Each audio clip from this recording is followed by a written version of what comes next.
Season 2, Episode 1. The show must go on.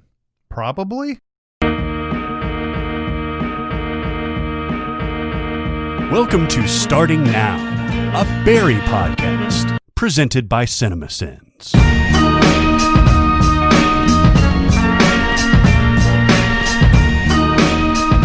This is Starting Now, the Barry podcast with Chris Atkinson, Barrett Scher. Hello. And Mike Hester. Hey, everybody. As we talk here, this is the season that has just completed in our actual timeline. Yeah.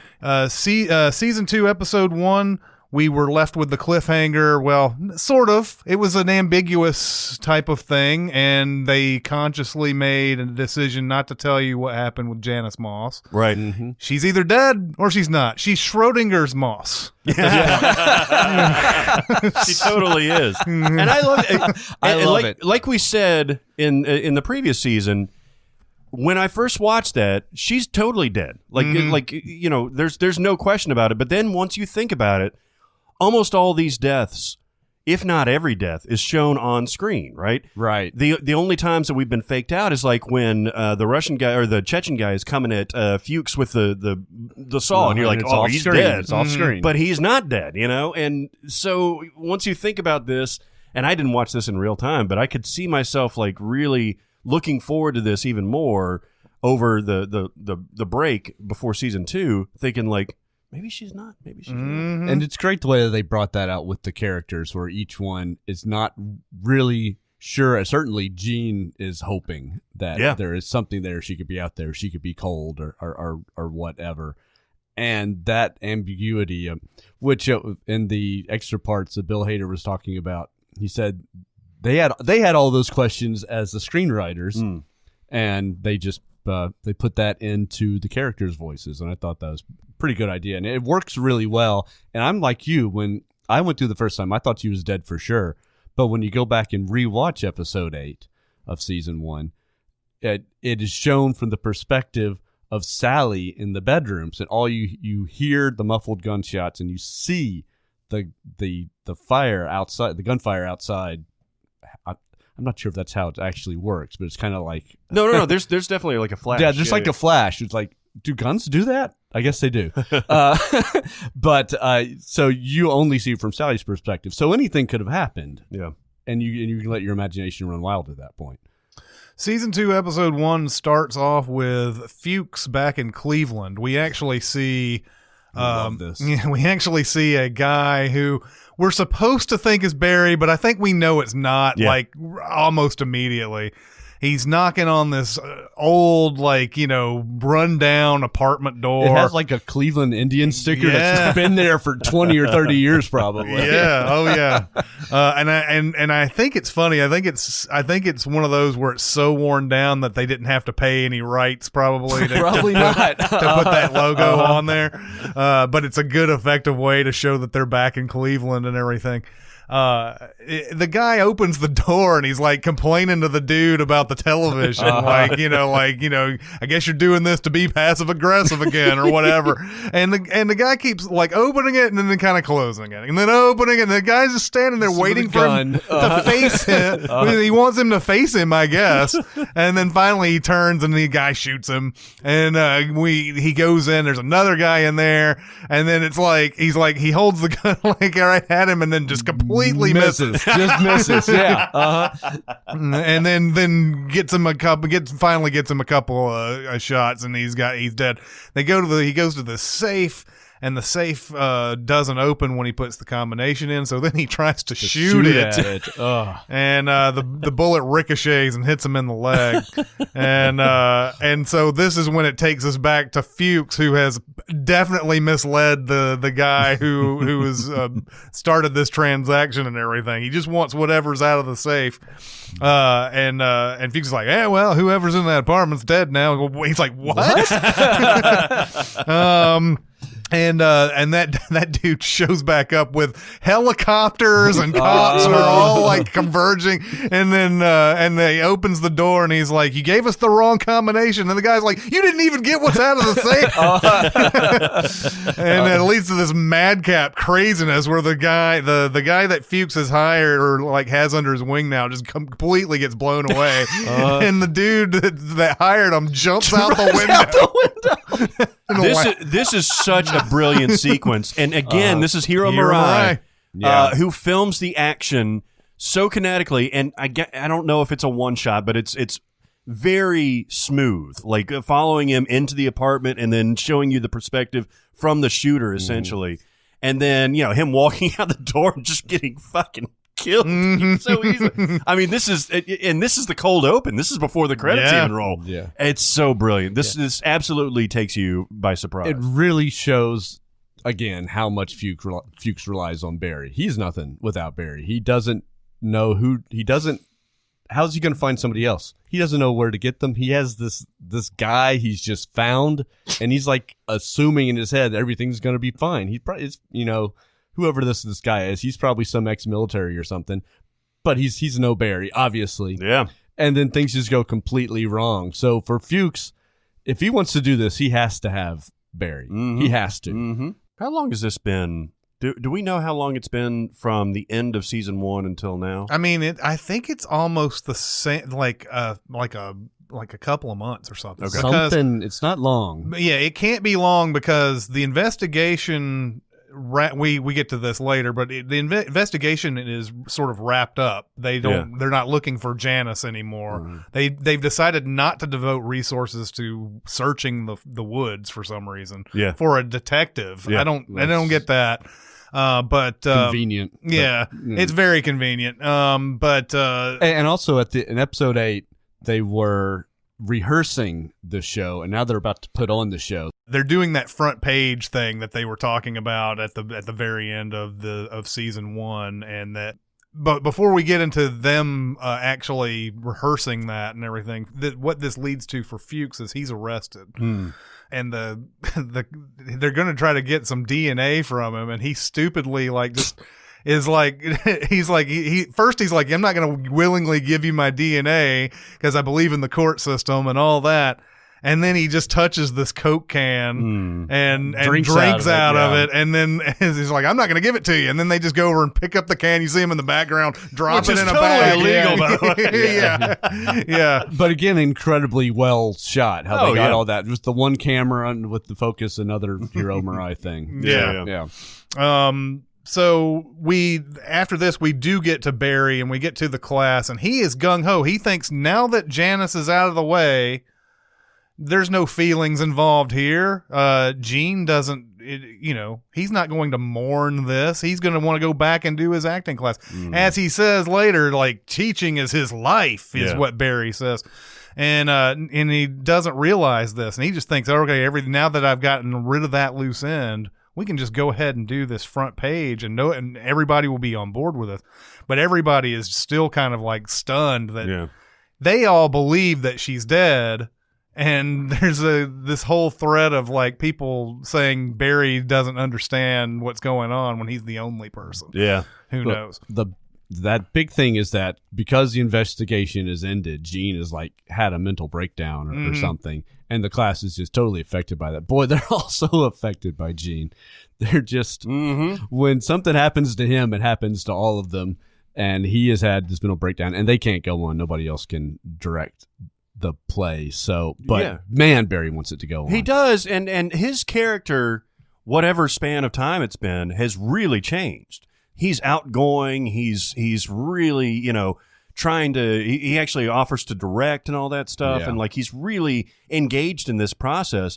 I don't know if we see him acting in this. I think there's a brief snippet where like he does some lines from the play, and he seems like a completely different person. And I guess we saw a snippet of that when he was running lines at the end of episode 8 of season 1, where he had just kind of morphed into this like casual, like regular person. And here he's expanded on that. And it's interesting to see, the character growth from like episode 7 of the first season until now, where he's just, he looks like an actor. He moves like an actor. So yeah, he's taking charge in light of everybody being.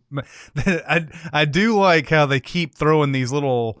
These ego threads for all these actors. Yeah. Like, the Jermaine guy's like, I think he was upset about my performance. Yes, I love that. You're like, dude, don't you remember him saying Janice? Oh my God, Janice, and all that. And she goes, I still think it was my performance. But yes, he's volunteered to like direct these people and everything, and we start to see the beginning of maybe the lightest bit of a rift between he and Sally coming up. And we don't know if it's going to happen in this season, but they're definitely laying the groundwork for it already at the beginning, because she's basically thinking that he's put up a wall and that, he's not, I guess he's just not being vulnerable or, whatever. And we're hearing that she's got all these different things that she's doing with Gersh, and we get to a little bit more later on, but we're starting to see some things where her career is like started to kind of take off, not much, but you can see that there's all the time that she's spending on this is going to start infringing on them being together.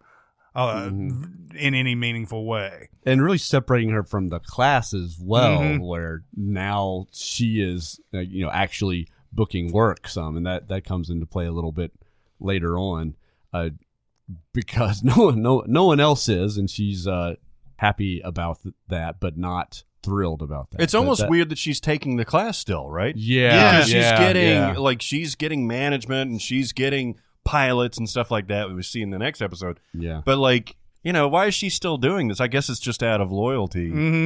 Yeah. To Cousineau. Yeah, I think she really it's more of loyalty. I think she needs that. I think she needs him because she really is hanging on to him, and we've seen in the first season, we see more in this season, he does bring something out of her. Yeah, oh yeah, totally. And he is actually a good coach. It's with the scenes are with her because she's actually teachable. Some of these guys who just go up there and just perform and they're so bad at they're it. Awful.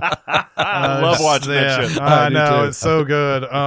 They leave this whole thing with him directing the show somewhat open-ended. The next scene is NoHo Hank and what he's up to. He's writing to this guy Batir and telling him, what a great situation it is that they've teamed up with the Bolivians. And basically it's like they love stealing cargo and we love repackaging it. That's pretty much the job.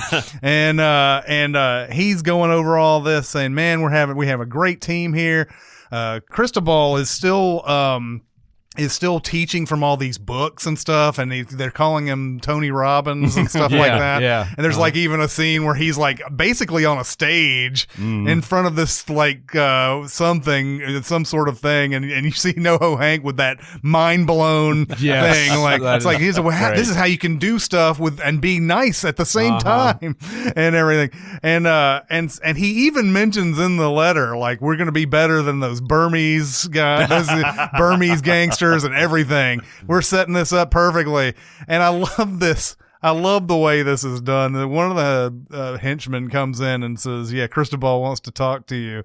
And he's like, all right. And at the same time, he sends that email off. Do you hear the little airplane noise at the same time? He's like, all right. And guess what?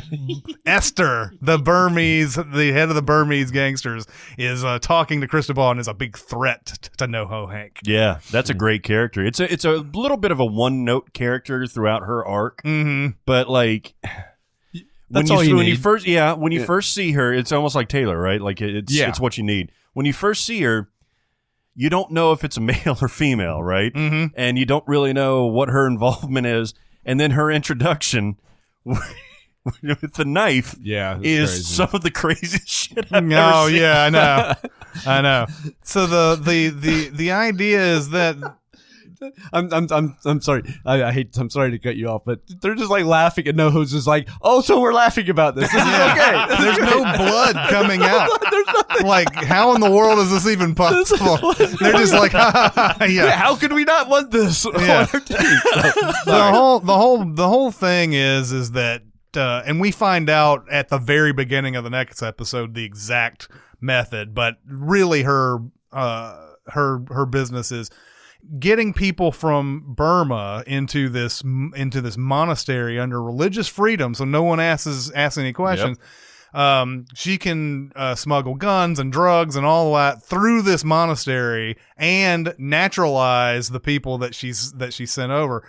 And so the Cristobal likes the idea of teaming up because of the idea that no one will have to go to war. We can all make money. Yeah. And he brings up something from another self-help book. Yeah. If we all work together, the pie is so big or whatever. Yeah. Yeah. Saying something about like no two countries with a McDonald's have ever gone to war. Yeah. Oh, it's Thomas Friedman. That's right. Yeah. Thomas Friedman. And they're like, have you read the book? And NoHo Hank is like, you've given me a bunch of books. I've not had a time to read that book. And Esther's like, you need to get time to read that book.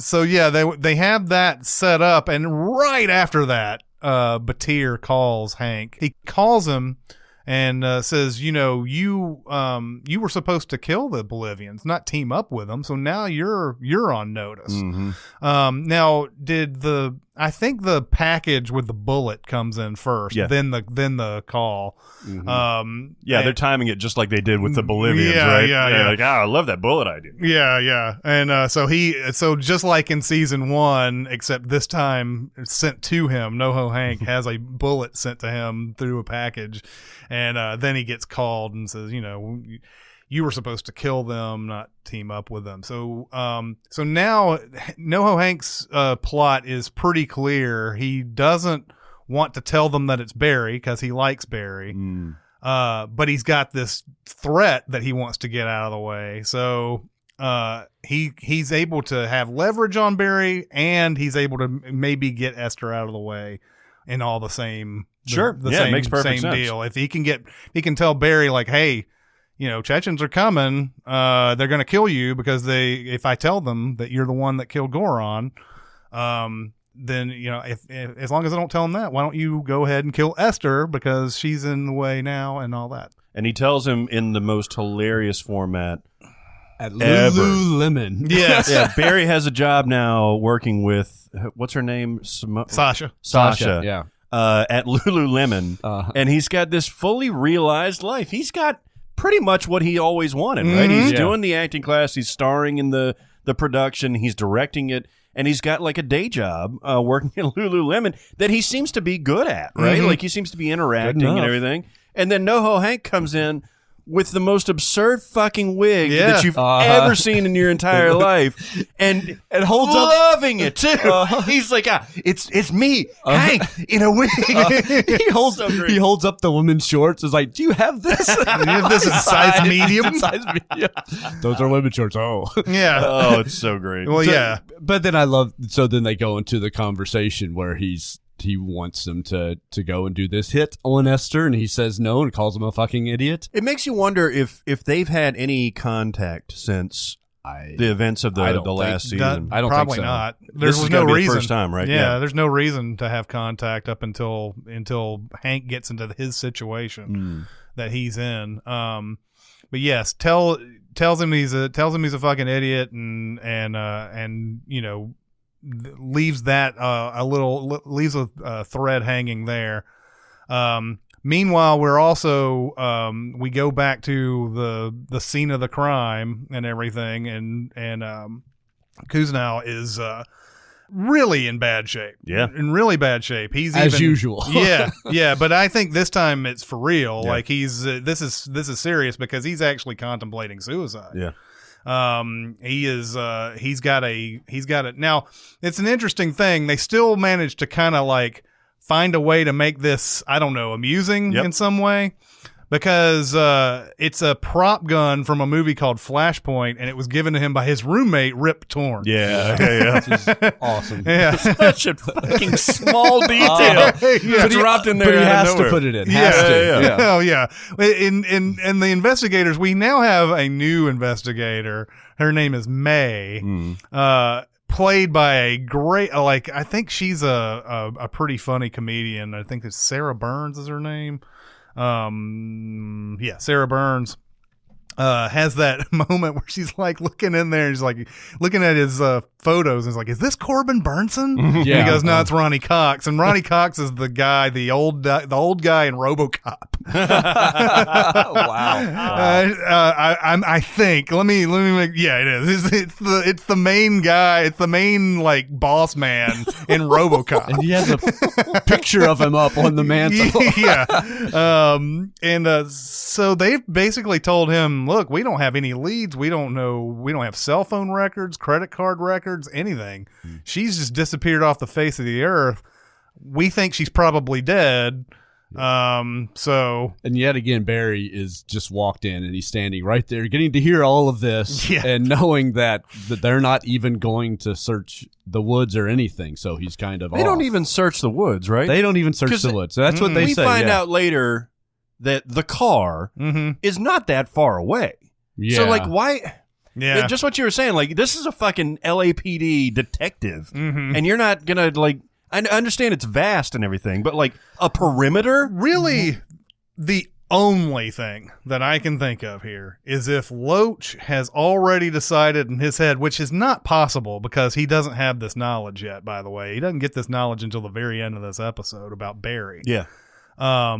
They really are, you see in the first season how, the word isn't gullible, but it's something like that. When the cops get some piece of evidence that points one direction, they are certain. Yeah. And again, in this, what do they think? We can't find anything. Do we need to do the search? No, there's just nothing here. We are certain. Yeah, that's done. So they it's almost like the cops are a character and they make bad decisions and decide that Ryan Madison is the leader of a crime syndicate when he was just some failed actor. So which I like that dynamic, and it continues to come into play into this to where they can be manipulated.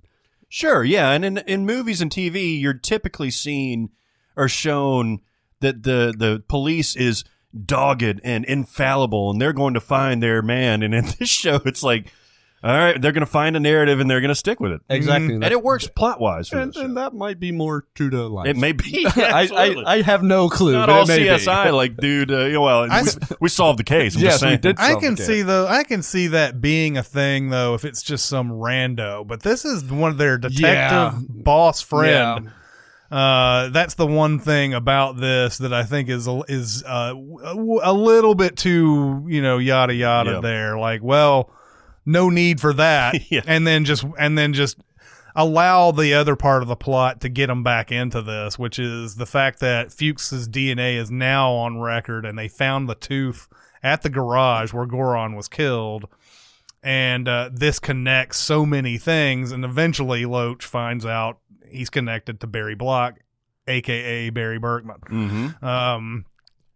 This might be a good point to sort of drop in something I felt in this episode and as we go along in this season. So they're definitely putting a puzzle together, and you hear this when you read Bill Hader interviews or do the inside the episode stuff at the end, where they're taking we have this puzzle piece, we want this to happen and this to happen and this to happen and this to happen, and in order for that to happen, this needs to happen.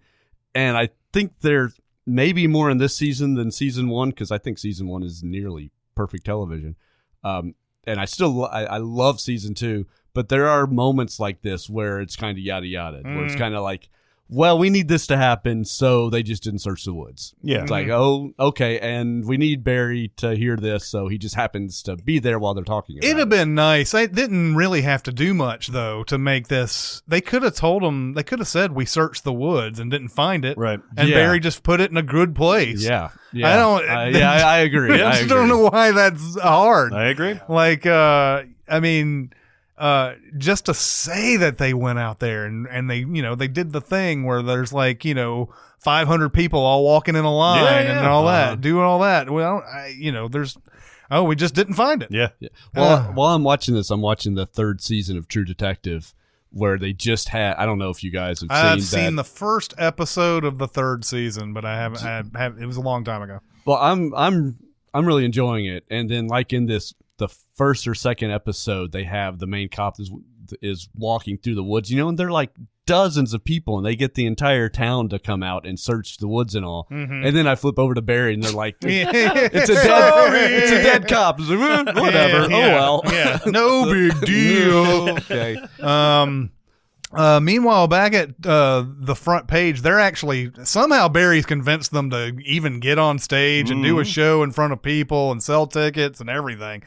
Don't know how that happened because they were all pretty steadfast about not doing it.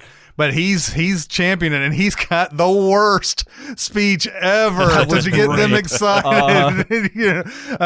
What does he say? He says the newspaper must be put out. Well, yeah, whatever. but he goes through that whole thing where it's this has a lot of facets or something. He keeps saying the same word over. We got to get dive deep into these facets or whatever. He doesn't say facets, but it's something to that. And he's like, and that truth is, the newspaper must always come out. Yes. Yeah. And someone was like, "Is Barry going to be here?" And he's like, "Who cares if Gene's going to be here?"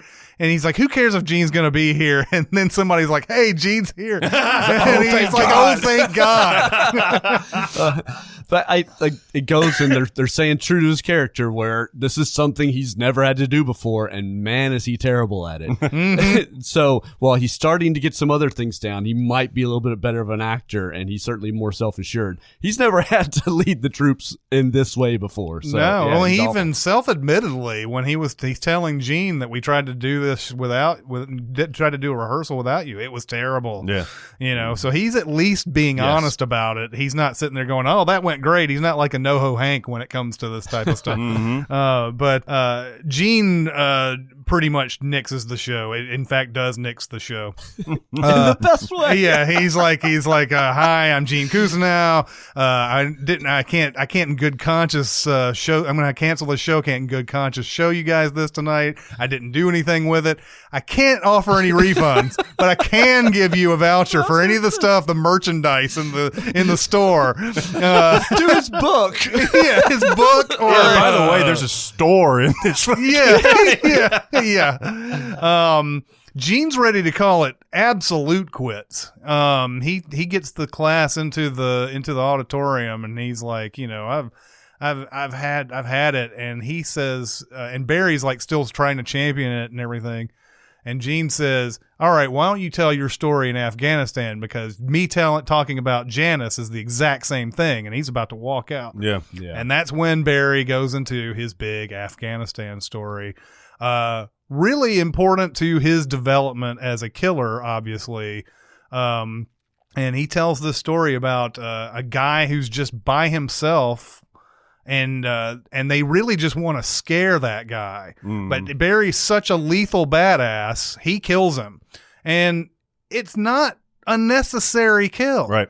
No. And then there's 2 other guys who come to check on him, and he blows them away too. And this should be devastating. In fact, he doesn't know how to feel about it. Right. And his buddies are all like, "Oh my God, that's sick. That's awesome," and everything. They don't care one bit about these guys and what's going on, whether it's necessary or not. He's telling this story, and it's a victory for him in his life. This is when people were just like, yeah. And he was finally not a nobody, which is what you got the idea that he was this whole time. Because they say something about he's quiet. Yeah, it's all he's quiet. He doesn't say anything. Meanwhile, this is what the show does so great is it feels like the truth, but it's not the truth. And this is told by Cousineau, sending 2 terrible actors up to act out what he's saying, and they have their own interpretation, and that is accepted as the truth. Yes, and there is so much of that happens in this show where that's how, with the opening monologue in season 1, episode 1, where Barry tells him the whole, I was a killer, I was Afghanistan, I'm a hitman and all that. And Gene thinks it's completely improvised because of course he does, because that's all he knows. He knows the world as being an actor, and he sees everything through that frame. They don't have any idea what it's like to be in the military. None of them. So for them, they just think, I killed someone, this is terrible. And they don't realize that there are times in the military when killing someone is great and your buddies are going to think you're awesome for doing it. Well, that just doesn't happen, in acting class. No, and that's when the guy breaks down, right? After the kill, the actor is devastated by it, and meanwhile the actual narrative is going a completely opposite direction. I love the way that's edited, where it's done in this. Well, they're chanting Barry Berkman, and meanwhile, what's his name? I can't remember his name. Is fake crying on stage. Yeah. It's just because it's it's awesome. what he would think is what would happen if you were to do that, and because Barry is very careful about not wanting to appear to be a psycho and everything, he's of course going to allow this untruth to happen, because what would happen if he said, well, everybody cheered me on and it was the best thing that ever happened to me? He would be devastated, and the rest of the class would ostracize him, which we saw a preview of in the previous season. It goes back to this whole thing. And one day maybe I'll be able to construct the words to properly describe it. But the idea that the actors are searching for the truth, and it's my truth and all that.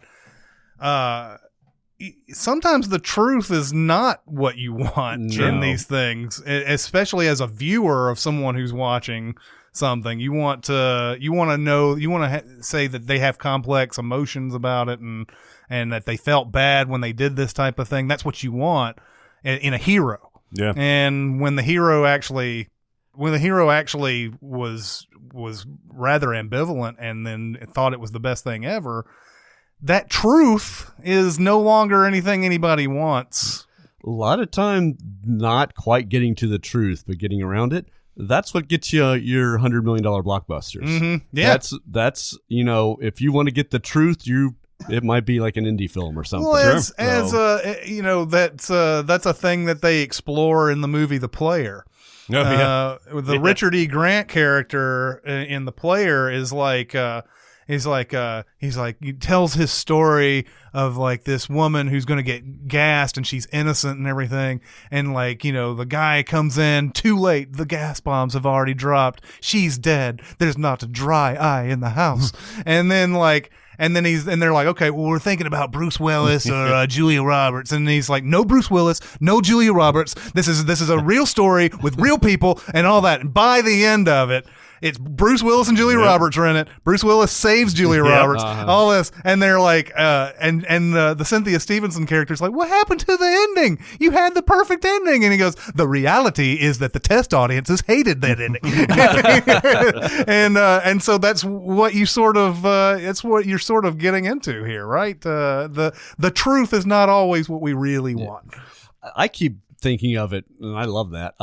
But I keep thinking of it in terms of Game of Thrones versus Barry. Two great shows for very, very different reasons. And then in this, Barry is getting $1 or $2 million per episode, where that final episode of Game of Thrones is like 19 million or something. Mm-hmm.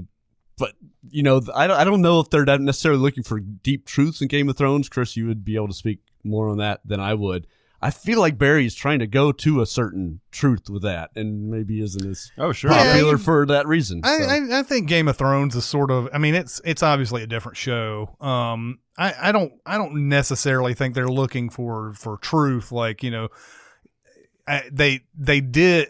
If we want to be philosophical about it, they didn't stay true to the characters in that last season. So if you're looking for truth in those characters, a lot of that was bullshit at the end, and it was exactly what we did not want. I think what most people did not want. But Barry, because there's this acting element to the show, that searching for truth and everything is a huge part of this show. It's one of the biggest elements of it. And we talked about it. We talked about it in the previous season 1 podcast. This is how there's a big difference between trying to act in the real world and acting on stage, and then trying to bring real stuff on stage and trying to bring fake stuff in the outside world, and how all of that ends up being things that propel the plot of the show. Mm-hmm. And that's what happens here. Yeah, and here we see again where Barry brings something real to the stage, a real story, a real emotion, or whatever, and that's what gets the biggest reaction of people. Not his acting, but the realness that he has, which makes people think he's a great actor, or at least a decent actor. Yeah. So for sure. Two things about that flashback to the Afghanistan. First of all, he obviously filmed these scenes after the fact, because he's thinner, he's got a different haircut and all that stuff, and he looks much younger than what he does, when he's playing his character on stage, and it really takes you back to that. Like, his physical transformation really sets the tone for those flashbacks to make more of an impact, especially later on when you see more of that. So that's awesome. And did you get any like whiffs of like Jarhead during that thing? A little bit. It was very reminiscent of that last scene, or one of the last scenes of Jarhead, where Jake Gyllenhaal and Peter Sarsgaard are like lining up to take the shot, and in this they actually do take the shot. Yeah, the big thing about Jarhead is how boring war is. Yep. It's one of the few movies about war that explores that aspect of it. And this is sort of the same sort of deal. It's guys getting bored. Yeah. And like, we can do this and no one will ever punish us for it. So this big moment on stage gets Gene back. And he's like, all right, we're going to do this. We're going to do it this way. People are going to have a story that they want to tell, and they're going to get other people to act it out on stage. And we'll see that in the next episode. But that's what happens, and then we go outside, and NoHo Hank is waiting for him, and this is the most serious we've ever seen NoHo Hank. Now, I love it. Yeah, I love it too. I'm a little conflicted about it though, because there are parts of that performance. There's dialogue they put in his mouth that make it still a little funny. Maybe the stuff that NoHo Hank is that's just the way he is. But he still says things in kind of this odd, weird manner, that you could even maybe laugh at, even while he's being very serious. There's nothing funny about it. He says, "Look, I'm the boss now. I can tell the Chechens that you killed Goron. You're dead, so you better go ahead and do this thing for me, or else." And Barry realizes he needs. Doesn't he threaten the class too? Yeah, the whole class. Yeah, and that's even more than Fuchs at this point. I think that's his family, and that's the red line that he cannot cross. They've threatened him before. They've threatened the class before, but this is as serious as he's like, "Don't fuck with me. It's not polite," and that's kind of like the NoHo Hank type of spin on that. But yeah, he's it's so great, man, because Anthony Carrigan is just fucking phenomenal in this role as normal NoHo Hank, but when he downshifts into this menacing thing, it's great. I feel he really, at that point, he is dealing with the real crime people back home. It's like he's a boss, he's a mobster, but he's not really into it. He wants to be though. He has imposter syndrome. Like he wants to be this bad guy. But in this case, it's not a threat coming from him. Yeah. If something doesn't happen, then they will deal with it. Now it is serious, and that infects him and allows him to be serious. Because I don't think NoHo Hank has it in him to kill the entire to all of them. But he's in an impossible situation. But the people that he works with does, and he needs Barry to know that. I love the way he acted. I love the way that this comes across, and I love that it's still him, and he's using certain Americanisms, and he can't get it quite right. He gets certain words not right, but he's very serious. He gets directly across what he wants, and then the end where he says it's not polite. He is serious. he is polite. For him, being polite is a very, very high core value and what you should be as a person. And it is not polite to disrespect him like that, and to not go and kill this person. And I love the way that came across, where he allows Barry to do his stuff. You think back to the first season where Barry's sitting on the hill and just yelling at him and mad at him when he's having to wait for the bullet from DHL. He's like, I have the shot now. And Hank loves it because Barry's still going to do what Hank wants. And he knows that. And you get to that point. He has not told him no, absolutely no. In this point, he has told him no. He's disrespected him, and now he's gone too far, and it's not polite. I just thought that was so cool. And then he drives off to that silly music. So I love it. Oh yeah. We have one last thing that happens here, and that is the detectives find the match between the tooth and the DNA. May goes to Loach and says, we found a connection in Cleveland, Ohio. And then Loach goes through the whole thing, and once again Barry's Facebook page screws everything up. And he does the whole thing where he goes to the Facebook page, and then that grainy shot of him shooting at the lipstick camera. He's made the connection, and he's gonna go to Cleveland next. So. This show's really rewarding me. I watched this episode last night. Second time through, it's really been good because I see a lot of things that I didn't see the first time around. And one we'll get into later episodes is with this detective May, and I totally just ignored her first time I watched. But you watch her again, it's like, she's really good, and she has this interesting thing where she's married and has kids, but just really wants to be on Loach's team and be that teammate, and Loach just isn't into it. So that's going to play out a little bit more, and I just totally missed it first time around. Yeah, for sure. And there's and that I can't wait to get into the second episode because there are so many like callbacks that come up in this second episode. Episode 1 of season 2 sets up the whole season very nicely. Yes, it does. I mean, almost everything that happens in this season is set up in this episode. Yeah, exactly. Yeah, they really have a sense of where they're going early on. And it's weird because you read things and you think about it, that season 1 could have been an entire series, right? It ended perfectly. Yes. It ended, on a cliffhanger, but also resolved. But you could also see if they were going to jump off into a new arc, where they were going. And I think this first episode reassures you that they know their shit. They know where they're going.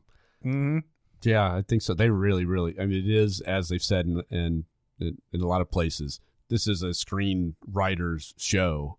They put so much time into writing it and putting all these different pieces together like a jigsaw. And I said earlier, there are times when you wish they did things a little bit differently, but that's okay. It's still just great overall. I'm thrilled we're still doing this. Yeah. All right. Well, that'll do it for the season 2, episode 1. Where can people talk about this episode? Go to Twitter. You tweeters know how to tweet. Go to Twitter, and it's @NowStarting. Where Mike will take your questions. You can go to SoundCloud, which is in the link in the description here, and give us some comments, man. Let's talk. Let's talk about Barry. Let's rap a bit. Yeah, let's rap. You want to sit down? I'll sit with like the back of the chair in front of me. Yes, let's rap. Yeah. But that'll do it for this one. It's Chris Atkins and Barrett Scher and Mike Hester. We'll see you next time.